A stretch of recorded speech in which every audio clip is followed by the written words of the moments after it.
Bismillahirrahmanirrahim. Welcome back to my YouTube channel KJ Knowledge House. This video is about unit number 3, variations, heredity and cell division from class 8 science, and we are going to discuss the structured response questions on page number 43. So let's start the video.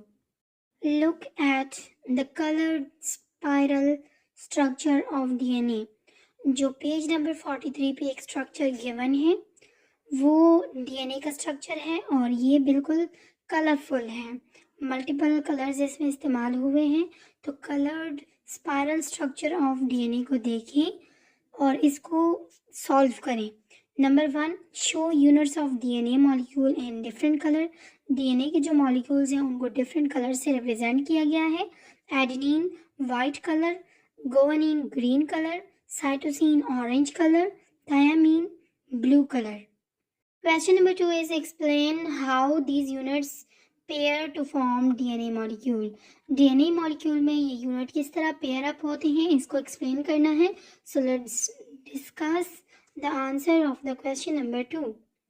Each molecule of DNA is formed from two complementary strands of nucleotide held together by hydrogen bonds between guanine and cytosine and adenine with thiamine base pair. हर एक molecule DNA का दो complementary strand से मिलकर बनता है। दो complementary strand में न्यूक्लियोटाइड्स अवेलेबल होते हैं।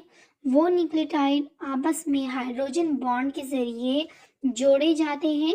फिर उसके बाद डीएनए का मॉलिक्यूल बनता है और वो डबल हेलिक्स स्ट्रक्चर नज़र आता है।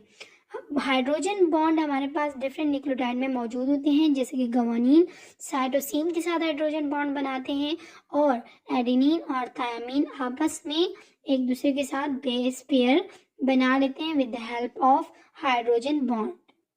Question number 2, observe the stages of mitosis under the microscope through prepared permanent glass slides. Permanent glass slides के जरिए माइक्रोस्कोप के अंदर स्टेजेस ऑफ माइटोसिस को ऑब्जर्व करें, उसका मुशाहिदा करें और फिर उसके बाद बताएं।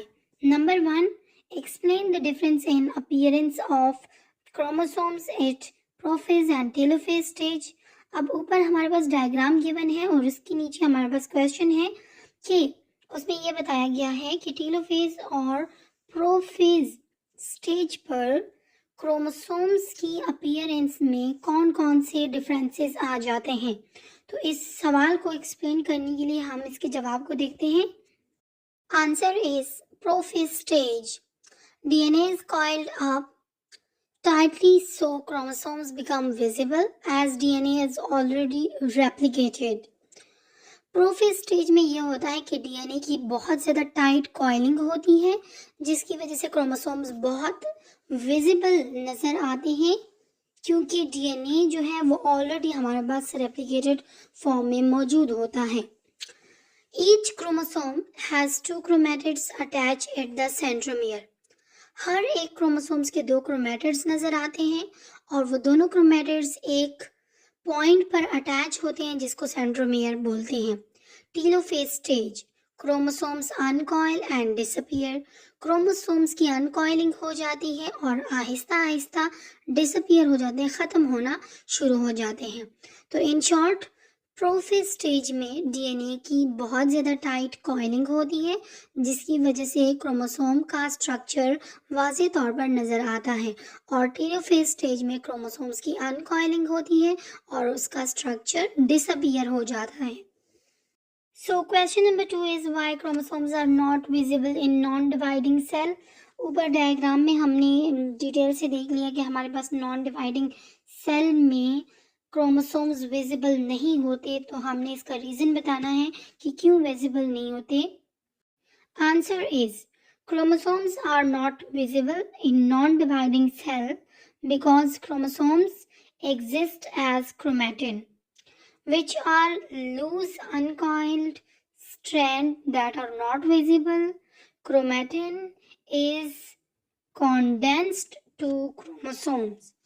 क्रोमोसोम्स हमारे पास नॉन डिवाइडिंग सेल में इस विजिबल नहीं होते क्योंकि क्रोमोसोम्स इधर क्रोमेटिन की फॉर्म में एग्जिस्ट करते हैं जो कि बहुत ज़्यादा लूज अनकॉइल्ड स्ट्रैंड होती हैं और वो आसानी के साथ दिखाई नहीं देती क्योंकि उनका प्रॉपर स्ट्रक्चर कॉइलिंग के बाद ही नज़र आता है।